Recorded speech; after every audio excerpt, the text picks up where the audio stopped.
Welcome to Burgernomics, demystifying economics with Ross McDowell.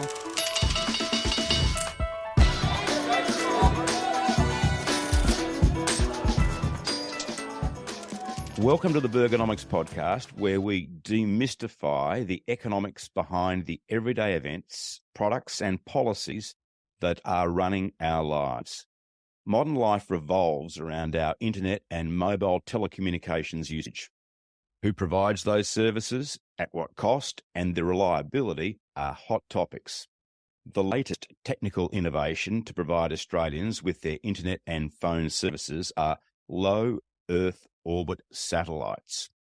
To demystify low Earth orbit satellites, or LEOs, which is a whole lot easier to say, is Mr. Paul Budd, one of Australia's leading independent telecommunications commentators. You'll have seen Paul many times on our television news services providing analysis on what's happening or maybe what's not happening in Australia's telecommunications industry. Paul, welcome to Burgernomics. Thank you, Ross.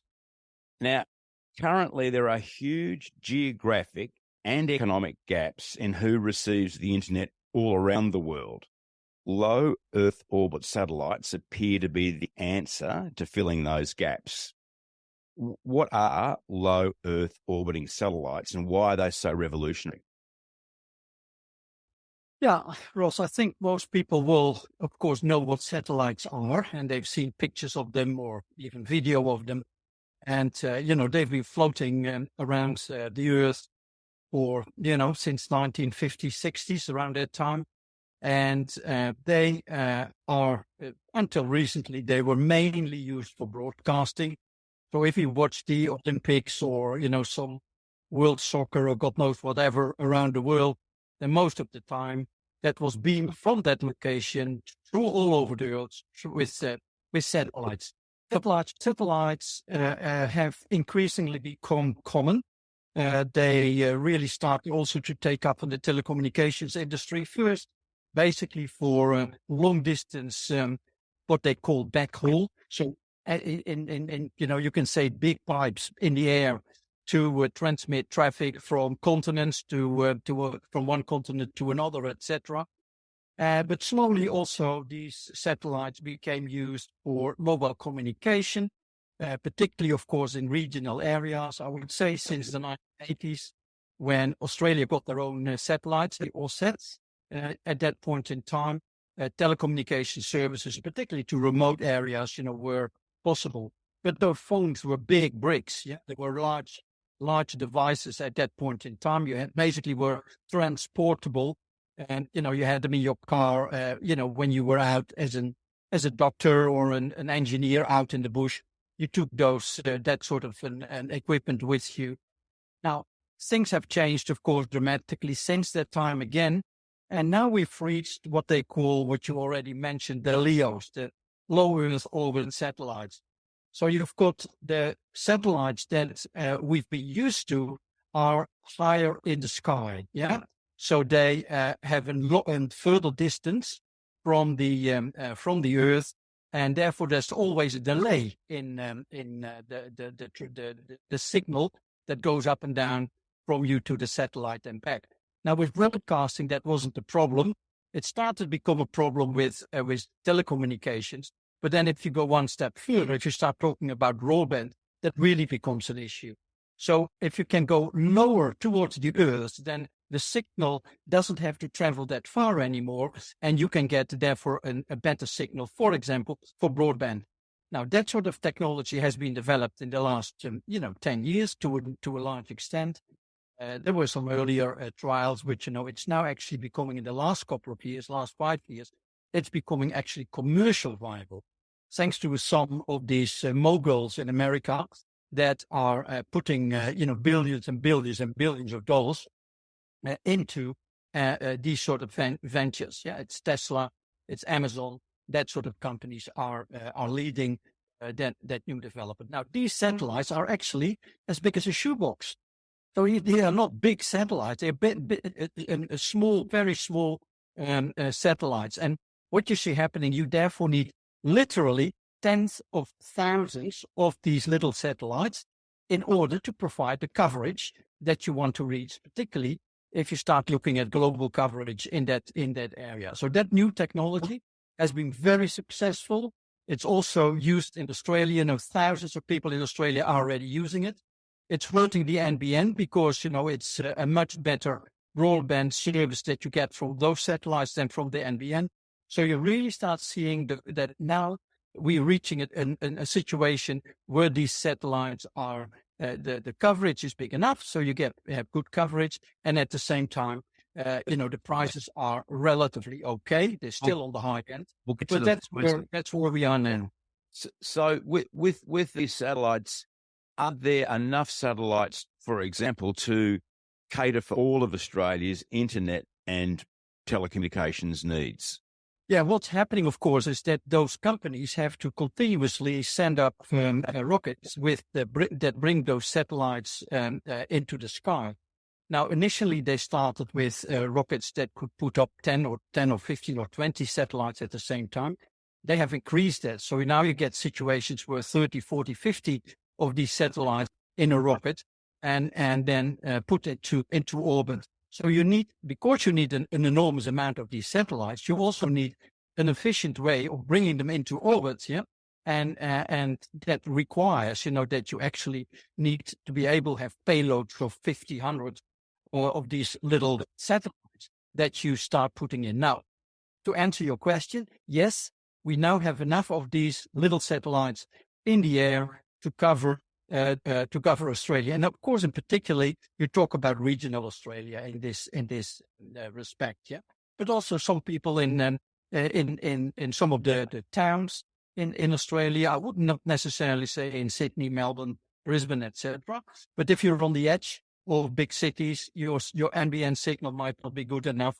So you really start seeing that it's encroaching further and further into the Australian market.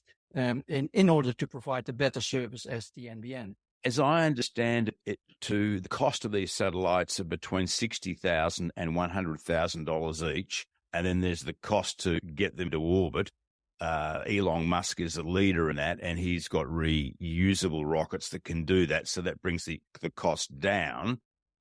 How does the cost then at that level, or the cost of the infrastructure at that level, compare then with the cost that we're currently encountering in Australia, for example, to erect 5G towers?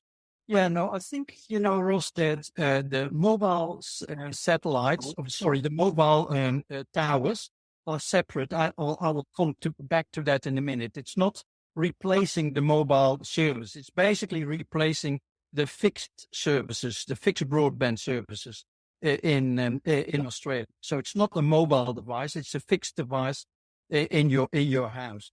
So yeah, obviously upfront costs are enormous. Yeah. So you need companies like the one from Elon Musk and Amazon, etc., in order to make that happen. Now, obviously, their business models are indicated that once you've got enough coverage, you get enough customers and you get your money back. Yeah.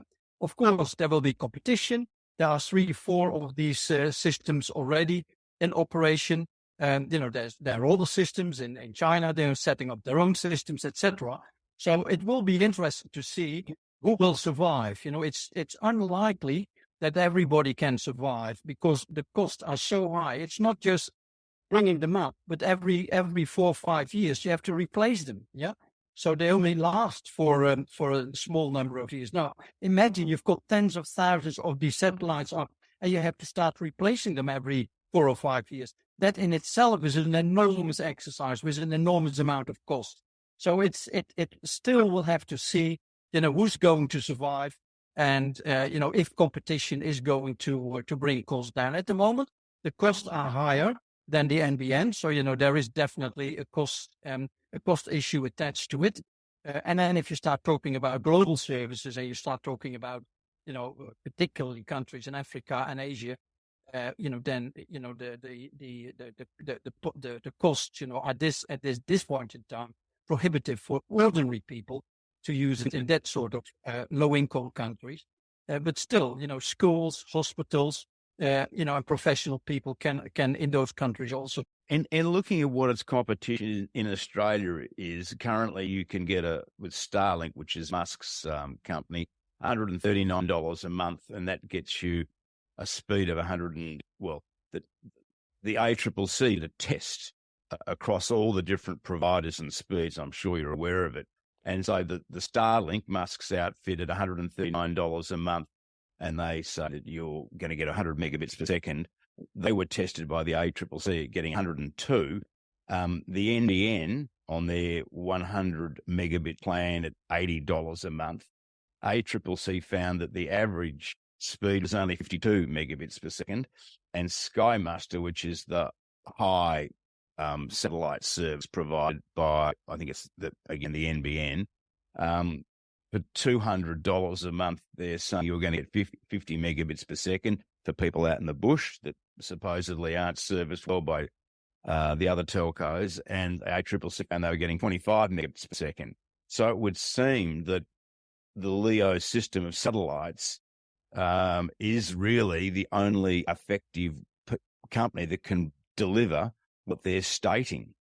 How does that affect the competition in Australia? Why would I want to go to use an NBN service if I'm going to pay for 100 megabits and I only get 52? Yeah, and that's what you see happening at the moment, Ross. People are voting with their feet and are, just massively changing over from the NBN to the new satellite services. And Skylink, of course, is the biggest one at the moment that people are using. So yes, absolutely. I mean, we've been complaining about the NBN now for more than a decade, and people are getting fed up with, the service that is not delivering what people want. But even if it's, it is limited in what it can deliver, and people are saying, yeah, sorry, but that's just not good enough for us. We want better services. And it's highly unlikely that NBN Co will be able, with its current satellites, to improve that service, to provide better services. It's unfortunately a limitation of the technology that they use, and therefore, the Skylink services, are of course continuously out maneuvering the NBN in what it can offer. And as you also what you are saying, if you go the people that want the higher level of services, then Skylink becomes really a competitive, is very competitive in its pricing as well. So if I was the NBN, why would I continue to spend money on infrastructure? Or if I was Telstra, why would I continue to spend money on land-based infrastructure when I could just simply repurchase what Elon Musk's company and the other companies are offering and provide a better service? Yeah. Well, first of all, Ross, we're talking about regional communication. We don't talk about metropolitan services. Okay. The satellites will be unable to deliver enough capacity for, millions of people concentrated in cities, to provide a service via the satellite. That's just physically impossible. So we talk about the regional areas, and there you're totally correct. That it doesn't make sense with the LEOs in place to actually start looking at yet another set of those big $100 million satellites that NBN now has in the air. It doesn't make sense to try and bring cables, for hundreds of kilometers to farms or, in communities. It absolutely doesn't make sense. So, in that respect, yes, the only solution is basically the LEOs. And Telstra has already basically said we're going to use that in regional areas. NBN Co already a year ago started to review its satellite operations, and it's highly likely that they will also start using the LEO satellites for their next generation of satellite services to regional areas. If I remember correctly, when the great NBN idea was floated by Kevin Rudd, the whole point of it was to equalise Australia's usage of the internet from the bush to the city, which has obviously never happened. Yet all of a sudden there's a competitor that can do it, and now the NBN are buying their service, yet for years and years, nothing's really been said about the bush or the people that can't get hold of it, which was part of the original charter. Why is that? What's gone on there? Yeah, that's true. We're also, and I was actually involved in the strategic sort of discussions that took place between 2005 and 2010 in, what the NBN should look like. We had some 400 people from the industry involved in all sorts of discussions about telehealth and infrastructure and smart cities. And, there were lots and lots of people from the industry all looking at what this NBN should be, what can we do with it. And based on that, it was decided that up to something like 95% of the country should get a fiber optic network. That would be a quantum leap to the copper-based network that was in place. So it really was a big change that would happen. And you would really, with fiber optics, you can actually get this fantastic signal, and you could deliver, 100 to 200 gigabytes of information to people. Then we got a change of government, and then the government with Abbott, said, no, we don't want the NBN. And then, we want to kill it. And then Malcolm Turnbull was able to save the NBN, but he said, it's too costly. And the costs were at that point in time, when we talked about the 2005, 2010, around $43 billion. Malcolm Turnbull said we can do it for $25 billion. Then it became a second-rate network. The costs, by the way, are now running towards the $60 billion, that we already are spending. So it was a political football, and the previous government really messed it up, and they started to cobble up all sorts of old technologies together in order to save cost. And then you end up with a second-rate network where people are complaining. And, of course, in the end, even the coalition saw the light and started to say, we have to replace all this cobbled up technology with fiber. But yeah, then by that time, we were 15 years later, and we had lost 15 years. And actually, now what you see happening, particularly once again for the bush, it doesn't apply to the cities. In the cities, we absolutely need fiber to the home. No other way, no other technology possible. But outside the cities, the LEOs are going to be an enormous new infrastructure that is going to provide excellent services to people outside the metropolitan areas. When do you think that the LEOs would also be able to cover the metropolitan areas? Never. It's simply, it's mathematics. The capacity that you can use, in order to send signals down, that is the problem. There's simply not enough capacity to in concentrated areas as the cities, to then have zettabytes of information that needs to be beamed down, because of the millions of people that are using broadband. It's simply not possible, not through mobile technology, not through satellite technology. The only solution there is fiber to the home. So never happen. You're also saying even a 5G network couldn't service metropolitan areas in terms of our needs, that it has to come through a wire. Because a lot of people have said, wow, look, I guess they look at a mobile phone, they go, gee, 5G, look how quick it is, terrific off a mobile phone. Why aren't we using this technology? Because you can get to some limited extent as home broadband in terms of Wi-Fi for home. Why are we, again, having lots of towers and lots of land-based infrastructure if this 5G system is available? But you're saying you can't use that system for the home because it doesn't have the capacity. Yeah, Ross, there are two issues. There's the technology and there's the cost. Yeah, you can say, why aren't we all driving Rolls Royces? Everybody would love to drive Rolls Royce. We can't afford it. It's just too costly. But if you would like to have, if you would use your mobile service in the way that you would use your normal broadband, your mobile bill will going to be hundreds of dollars a month. Yeah. So yes, technically it's possible that you use your 5G connection. And, if you every night do Netflix and what have you, and several kids in the household are using it for study and games and God knows whatever, that's possible, this 5G. But then your bill goes up to a couple of $100 a month. If you would use a fiber optic network, then your bill would be $70, $80. Yeah. So it's far more cost effective in a metropolitan area to actually use fiber optic networks. It doesn't make sense to use mobile or satellite because, the capacity that is available through these networks have to be limited. And how do you limit it? By making the price higher. Yeah. And then, the 5G network can survive because not everybody is then using it. If you charge a few $100s a month, then it limits the number of people that are going to use it, and your 5G infrastructure can survive. If you would make 5G available for $50 or $60 a month, and everybody would start using it, the whole network would collapse. It cannot handle that level of capacity in a mobile network. And you couldn't develop that level of capacity in a mobile network? It's just impossible to do at this stage? Yes, it's just you use spectrum, radio spectrum, yeah?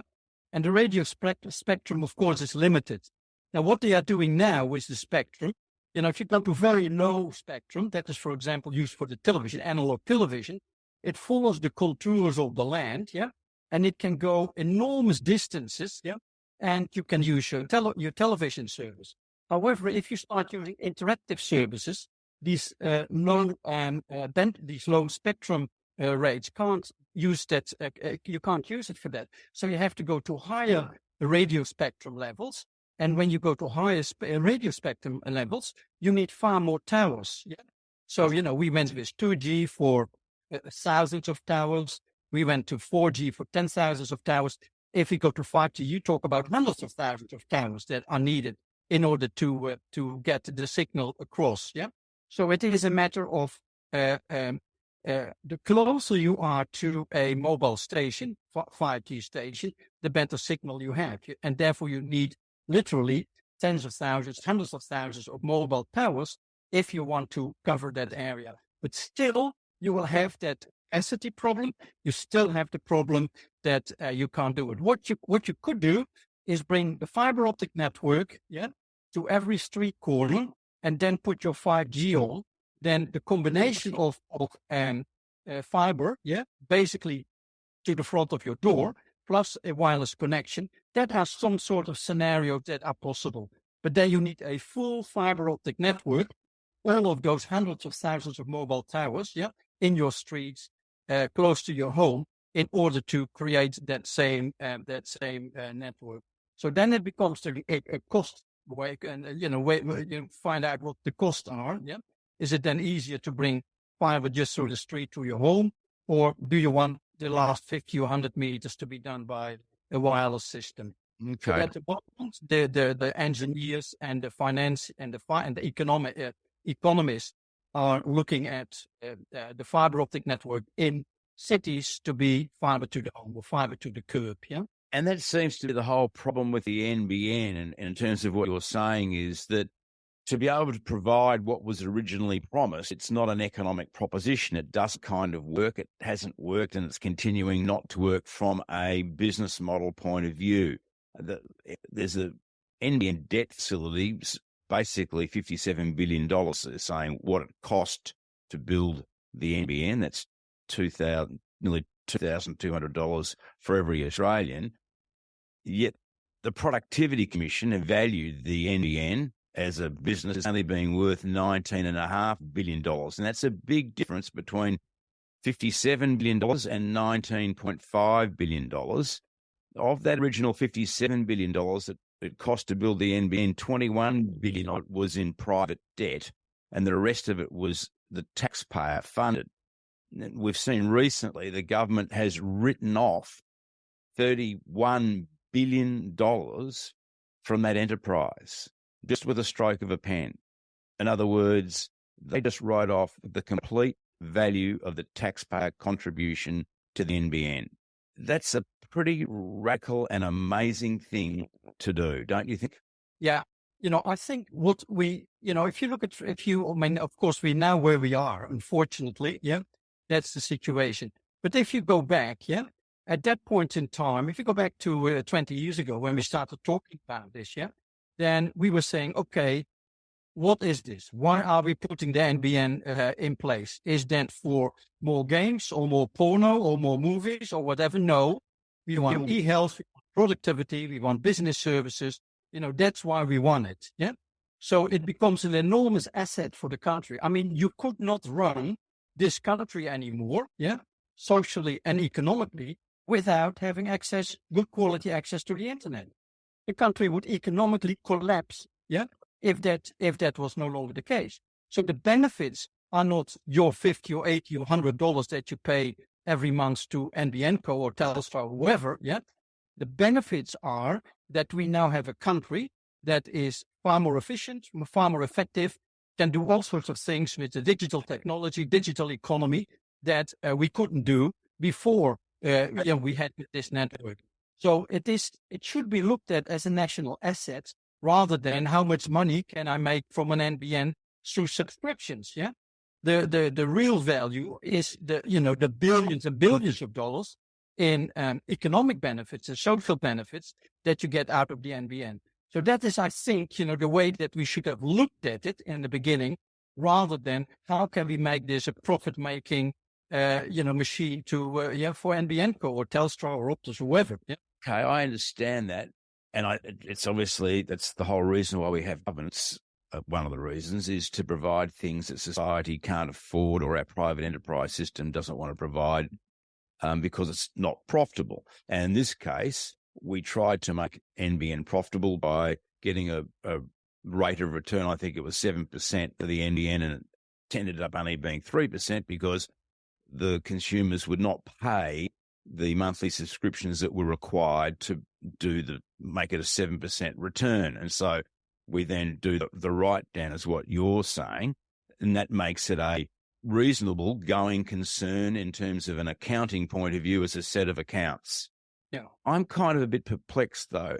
If we've got this fantastic asset that we need as a society, why are we bothering to have a reasonable set of accounts? Why don't we do, for example, we don't do that with the Defence Force, we don't do that with the education system, yet we seem to need then to justify it with telecommunications.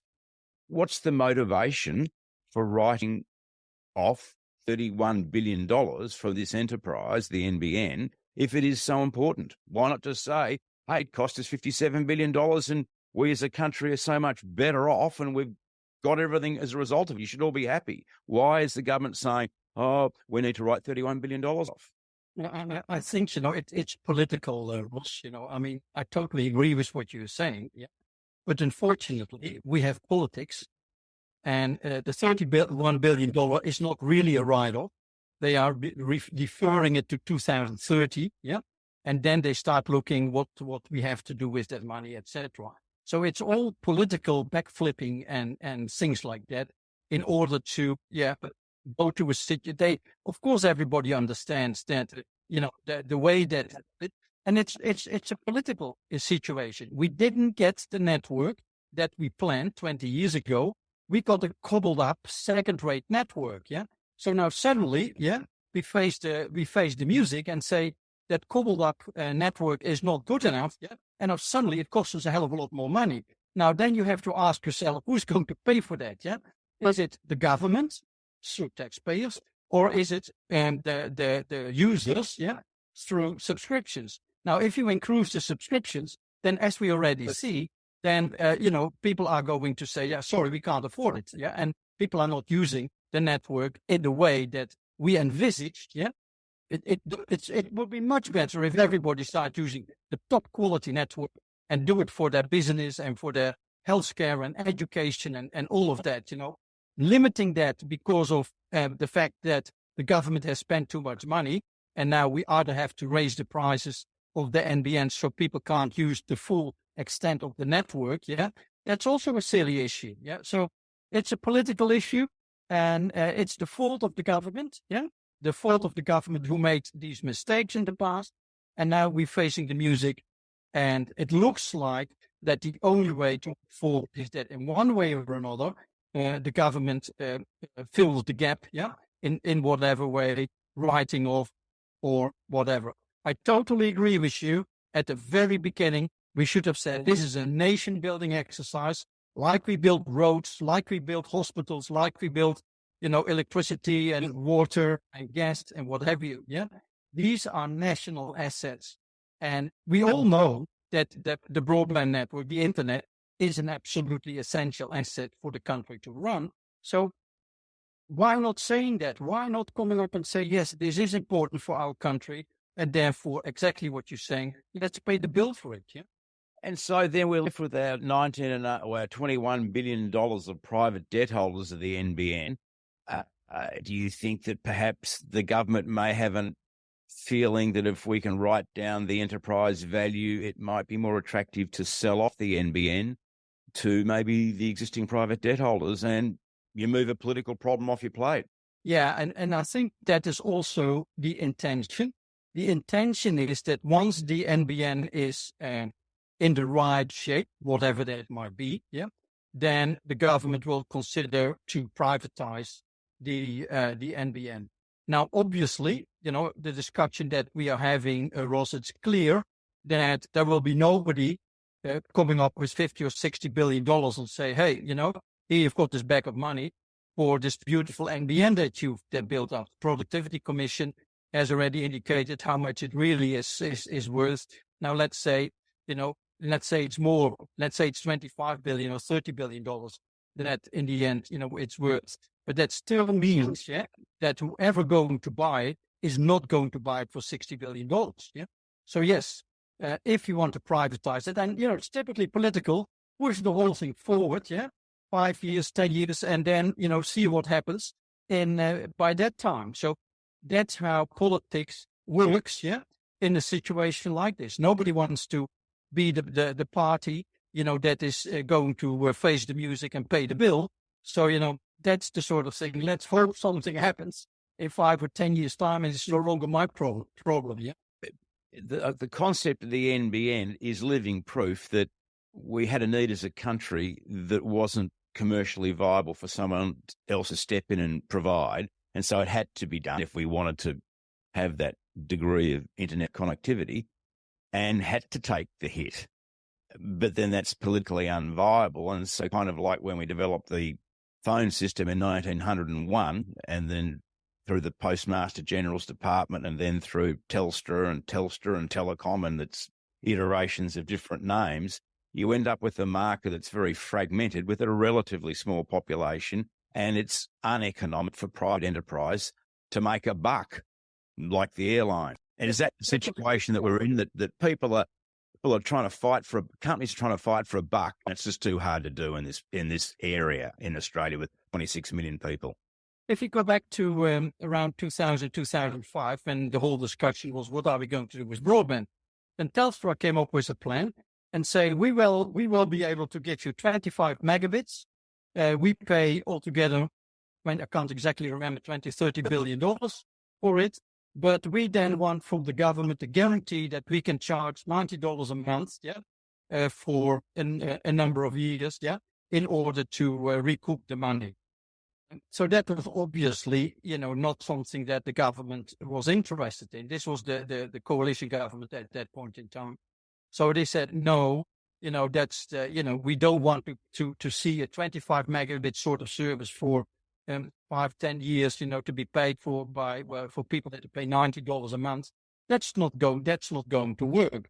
So that was the reason why at a certain point the government decided, okay, it looks like it doesn't make sense to have 2 or 3 fiber optic networks running through your street. It doesn't make sense to have 3 electricity networks through your street, or water systems, or gas. So the same applies to broadband. It doesn't make sense. Nobody's going to build, Telstra, Optus, and Vodafone are not going to overbuild each other with fiber optic network. That doesn't make sense. Everybody agreed. Telstra agreed, Vodafone agreed, Optus agreed. That's not going to happen. So therefore, let's build one fiber optic network on a wholesale basis. So NBN can't sell to retail to us consumers, and then Telstra, Optus, and Vodafone and others, who then actually use that infrastructure and build their own products and services on top of that and sell that to the people in Australia. So that makes total sense, because everybody agreed, that there would be it would be not a competition issue. Nobody's going to compete. If somebody rolls out a network like Telstra and start charging $90 a month for, 25 megabits, that's just, nobody's going to use it. So that's why the clear indication was it was not economic viable to build a fiber optic network to all of Australians, because Telstra only wanted to build it to roughly 50% of the population. So, that point in time, the government decided not, and the industry agreed with that and said, okay, one fiber optic network. But unfortunately, politics came in the way. The coalition took over and said, we want to know about it. And we cobble up some old technologies and make it work for $25 billion, which didn't work. So that's where we are now. It's interesting that Telstra continues to talk about servicing the people in the bush, yet didn't really service the people in the bush, but now can service the people in the bush by buying someone else's service.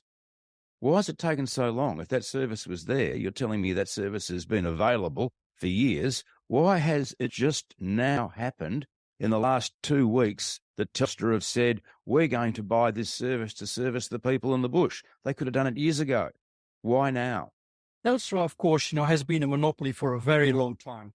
I've been involved in several discussions. For example, at a certain stage, I was involved in setting up Smart Grid Australia, where the electricity companies needed fiber optic networks in order to make its network more, better, more reliable, etc. At that point in time, quite a few of the energy companies had fiber optic networks. So we sat down with Telstra and said, Telstra, why are you going to build a network? I remember one was on the East Coast in between Sydney and Brisbane and actually Cairns. Why don't you want to use our networks? You can use our network. And Telstra said, over my dead body, whatever we do, we build our own. Yeah. That has been the mantra for Telstra for decades and decades and decades. They never ever wanted to use anybody else's sharing infrastructure or whatever. Never ever. Yeah. Now, obviously, now we get the situation that we don't make telephone calls anymore. We make free mobile calls over the Skype and WhatsApp and Facebook. We do videos that way, all of that sort of stuff.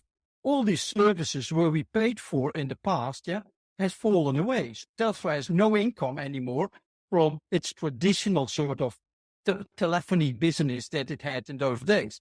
So it had to change its mind. Yeah. Then, of course, Google and Facebook and others took over Telstra and other telcos around the world. They were all far too late to enter the digital economy. Yeah. So that's why these American companies are now gigantic, because all of those telcos were sitting on their hands, didn't do anything, and these companies started to eat their line. Now, at that point in time, at a certain stage, there hasn't been any growth in the telecommunications company for a decade. Yeah. So all of these companies, the Telstras, Optuses, British Telecom, the US companies, the only way to survive is actually to cut cost. Yeah. There's no revenue growth, cut cost. Profit stays reasonably okay. So that is the problem that these companies face. Now they've reached a situation that they said, okay, we are no longer delivering those services. We are now looking at sharing infrastructure. Telstra and TPG were talking together. That was blocked by the ACCC. You see other companies working together in sharing rather than overbuilding each other every single time. And that's where also the LEO situation fits in. 10 years, 15 years ago, Telstra would have said, we send our own LEOs into the air. Yeah. That's no longer the case. They now are saying, okay, we actually are selling services and we want to use infrastructure from companies rather than building it themselves. There has been an enormous change in culture within Telstra and other companies, to change over from we want to own every little bit of infrastructure to we can actually start looking at sharing infrastructure, using somebody else's infrastructure. So it's a massive change that happened in the telecommunications. Why has it taken so long though, Paul? Why, if they're promising people in the bush, we're going to give you great service for the internet, and they were able to do it by 2 or 3 or 4 years ago, subcontracting LEO services, why didn't they do it then? Why have they just done it in the last 2 weeks? Oh, no. The LEOs, I think, Ross, we have to be realistic. Yeah. Yes, they were set up 2 or 3 years ago for the first time, but they didn't have any coverage whatsoever. Yeah. Okay. There were only little pockets in Australia where they tested it. Yeah. Beta testing the service. And these pockets, were, that were the only places where you could use it. Now, we now have a coverage big enough for Telstra to say, okay, we can now start selling the service because the coverage is big enough for us to go to our regional customers and offer this service to them. Now we're coming to the end, and with all of my experts, I like to ask them the question that equalises their area of expertise to the simple man, Paul, the man that doesn't understand telecommunications, he doesn't understand economics, but he understands hamburgers. And I love to get my experts to apply their particular area to the effect on the common hamburger. So we're talking about low Earth orbiting satellites in terms of internet provision, people in the bush. How will that affect the common hamburger?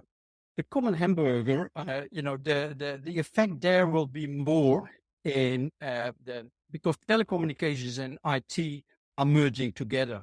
We see artificial intelligence, we see cloud computing, all sorts of new developments in the IT area. And what you start seeing is that it can become far more efficient to actually produce anything, if it's a hamburger or if it's a microphone or a book or whatever. Yeah. So it really becomes an integral part, the telecommunications, but then in the broader sense with IT becomes a far more integral part of our lives. If you look at climate change, if you look at all these big problems that we are facing, we humans have a limitation in how we can do it. We do need the technology to do things better. And that applies to the small hamburger as well as to climate change or geopolitical issues. Or medical. Look at the pandemic. What technology did there in a year. So that's the benefits of these new infrastructure that we have. Yeah, to everybody. If you read a book electronically, if you can make better products, if you can market your product better. Yeah, because you now don't have to have salesmen around. You can be in Australia and use the internet to sell your whatever product overseas or whatever. Yeah. That is the real benefit of the sort of telecommunications infrastructure that we are developing as we speak. Paul, thank you very much for joining me. You have enlightened me a lot about the NBN especially, and about LEOs, and about the importance of telecommunications for building our country's economic model, because you were really outlining saying, and yes, you have a A-grade internet system, data exchange system. We'll never get there. Maybe a lot of people are missing that, and maybe that message has never been communicated as well as you've just done it just then. So thank you very much for joining me. And as LEOs progress, I'm sure you and I will talk again, because I think there's going to be another area where we're going to have a whole lot of companies jumping in. It's going to be very competitive. Pricing will change. A lot of things will happen. Costs will fall. So I think it's certainly a watch this space area. Looking forward to the follow-up discussion, Ross. It's an interesting field we are talking about. Thanks, Paul. Thank you very much. Thank you. My thanks to my expert guest, Mr. Paul Wood, one of Australia's leading experts on our telecommunications sector, who helped demystify low Earth orbit satellites. This is my takeout from our podcast. Low Earth orbit satellites are a technology that solves the problem that both NBN and before them Telstra never seemed able to. That is, high-speed, reliable internet and phone services for every Australian, whether they live in the outback or a metropolitan poor reception area. However, low Earth orbit satellites will never have the capacity to provide the same service to the millions of metropolitan users.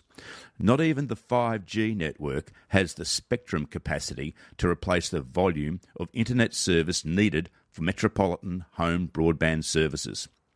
While the NBN has never delivered the speed and availability of internet services originally promised, and has run insanely over budget, it has delivered the only practical internet system available, without which Australia would quickly become an economic basket case. I'd like to thank Ashley Neal, Development Manager for Space and Satellite for Vocus Communications, for his guidance and knowledge, and also Ology Creative for their graphic design assistance with the Bergonomics podcast. If you haven't already, please follow the Bergonomics podcast on your favourite podcast channel. We have a webpage where you can join our email list, and we are on LinkedIn and Instagram if you'd like to follow us there.